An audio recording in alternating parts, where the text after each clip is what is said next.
Welcome back, brothers and sisters. I am Braden. This is Langley Outdoors Academy, and thank you for stopping by.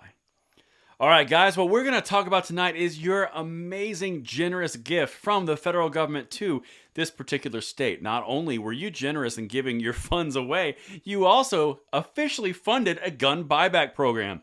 Oh, everything's going to be in the details. I cannot wait to show you what happened here because that old program, you know, that thing we went through the last 2 years? Yeah, all that money, now it's being used for gun buybacks.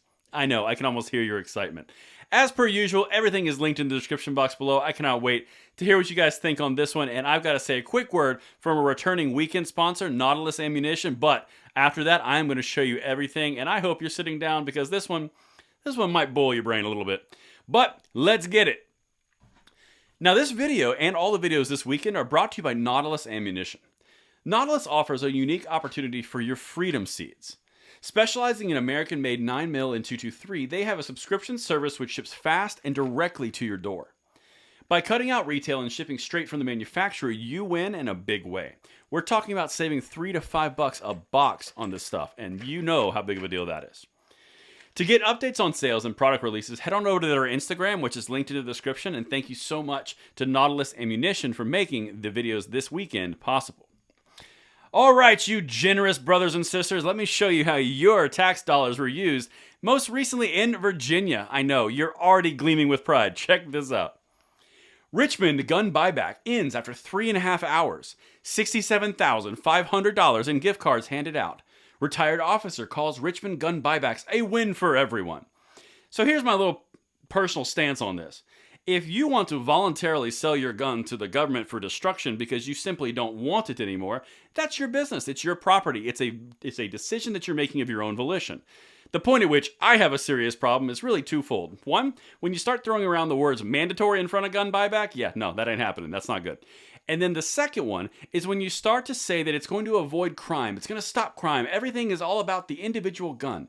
What gangbanger, what criminal, what drug dealer, what person with terrible motives that can't legally own a gun is going to fill out a form that says, here's me, here's my gun, here's the serial number, I'll take my $100, please.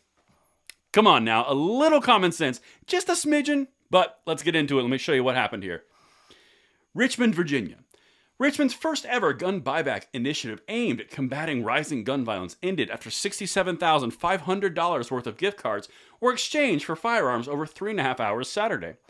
Now I'm going to give you a little spoiler alert. This came from the COVID funds, you know, the American Rescue Plan, that whole inflation building machine. Because inflation, that doesn't exist. That's not a thing. We're not in a recession. It's not like all this money is being used for stuff that's not what it was passed for.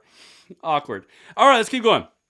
Quote, "We have too many guns in the hands of too many people who should not possess those guns," Stoney, who was the mayor, previously said.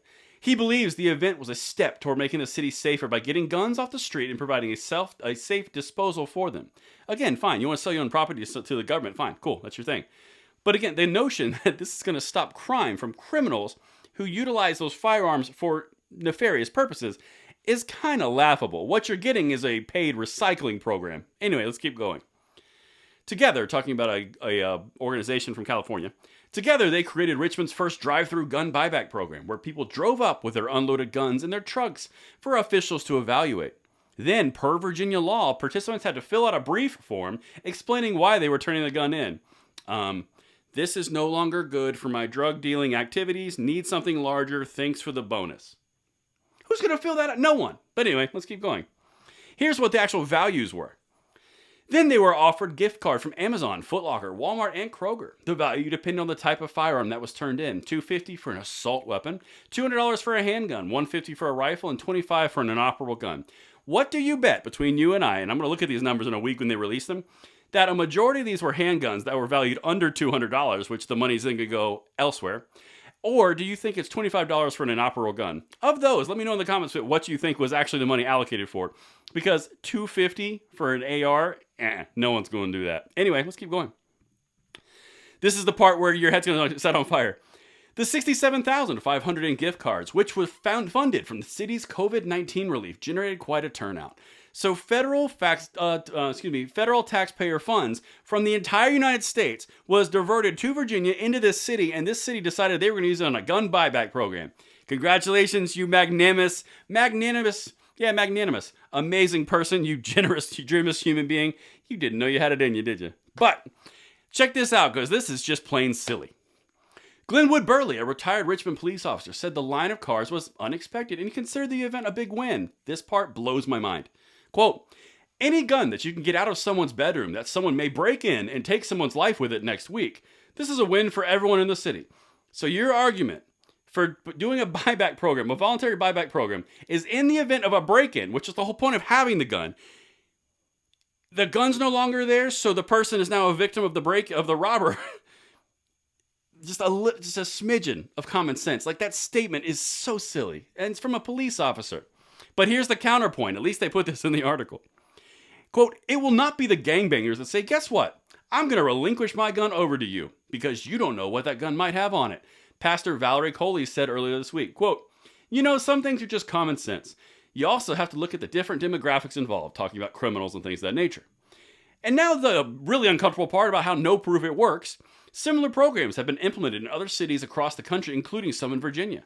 However, research into whether the efforts led to a reduction in gun violence remains unclear.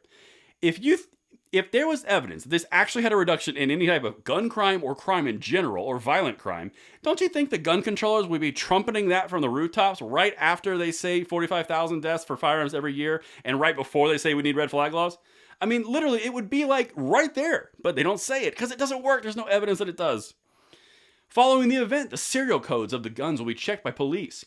If they're not connected to a crime, organizers said artists will melt the firearms down to create a sculpture for the city. So if they are tied together to a crime, they now have the person who filled out the information and they can go find them. Or it's a pending case that they were missing the gun. How are they going to know it's a serial number if it's involved in a pending case? Because serial numbers, and there's no micro stamping. There's so many questions how this doesn't make sense. But that's not going to stop them. I hope this brightened up your Saturday a little bit. I tried to deliver this as fun as I could, even though it is extremely depressing and incredibly frustrating. I hope you have an amazing Saturday night, and I will see you tomorrow morning on the Bullet Points. I'm Braden. See you later.